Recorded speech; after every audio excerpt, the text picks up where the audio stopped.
नमस्कार मित्रांनो, मी सूरज देशमुख आणि तुम्ही पाहता सह्याद्री माझा न्यूज। तुम्ही जर आमच्या चॅनलला नवीन असाल, जर आमच्या चॅनलला सबस्क्राइब केलं नसेल तर जरूर आमच्या चॅनलला सबस्क्राइब करा आणि हो बेल आयकॉन दाबायला विसरू नका। चला तर पाहून घेऊ आजच्या प्रमुख घडामोडी। घाण पाणी आमच्या घरामध्ये येत आहे, डेंग्यूचं वातावरण आहे, प्रत्येक घरामध्ये 2 ते 4 लोक पेशंट पण आहे आणि ते बीमार पडत आहे।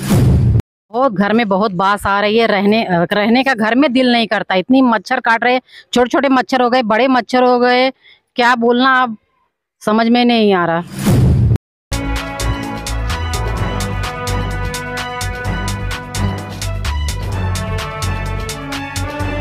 सध्या पावसाळ्याचे दिवस आहेत आणि नगर प्रशासन अनेक नगरवासियांच्या समस्याकडे कानाडोळा करत आहे। नमस्कार मित्रांनो, मी सूरज देशमुख आणि तुम्ही पाहता सह्याद्री माझा न्यूज। सध्या आपण अकोल्यात मधून बलोदे लेआउट मध्ये आलेलो आणि बलोदे लेआउट मध्ये नागरिकांना काय समस्या जाणवत आहे ते आपण जाणून घेऊ। दादा नमस्कार आणि सह्याद्री न्यूज मध्ये तुमचं स्वागत आहे। काय नेमक्या काय समस्या जाणवत आहेत तुम्हाला इथे? मागील 25 दिवसापासून इथं पाईपलाईन म्हणजे आपले नालीचं बांधकाम केलं होतं, पण नाली तशीच खोदून ठेवलेली आहे। समोर ते थांबल्यामुळं तसं बांधकाम बंद आहे, त्याच्यामुळं बरंचसं घाण पाणी आमच्या घरामध्ये येत आहे। डेंग्यूचं वातावरण आहे, प्रत्येक घरामध्ये 2 ते 4 लोक पेशंट पण आहे आणि ते बीमार पडत आहे। त्याच्यामुळे आरोग्याला फार मोठी हानी होत आहे लोकांच्या।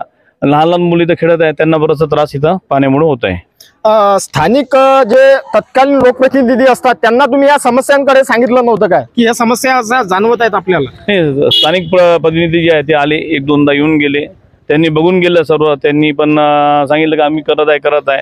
नंतर प्रभारी पण येऊन गेले महानगर परिषदेचे, ते आले फक्त बघून गेले, पण सोल्युशन काही आलं नाही। मागील 30 दिवस झाले पण सोल्युशन काही आम्हाला मिळालं नाही आहे।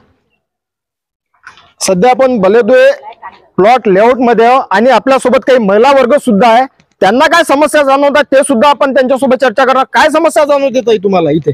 बहुत घर में बहुत बास आ रही है, रहने का घर में दिल नहीं करता। इतनी मच्छर काट रहे, छोटे छोटे मच्छर हो गए, बड़े मच्छर हो गए, क्या बोलना अब समझ में नहीं आ रहा। काय सांगू शकता ताई? पहले वो नाली थी छोटी वाली, अभी वो बड़ा नाला हो गया है, उसमें से पानी पूरा रोड पे आ रहा है। हमको बहुत तकलीफ हो रही। बोला अनेक नागरिकांना या नगरामध्ये अनेक समस्यांना हे नागरिक तोंड देत आहे। मित्रांनो, तुमच्या भागातल्या आणि तुमच्या परिसरातल्या काही अशा संदर्भात काही तक्रारी असतील, नक्कीच आमच्यासोबत कॉन्टॅक्ट करा। आमचा कॉन्टॅक्ट नंबर आहे 93 25 20 29 59। जुळून राहा सह्याद्री माझा न्यूज करिता सूरज देशमुखचा मुकेश डोके, अकोला।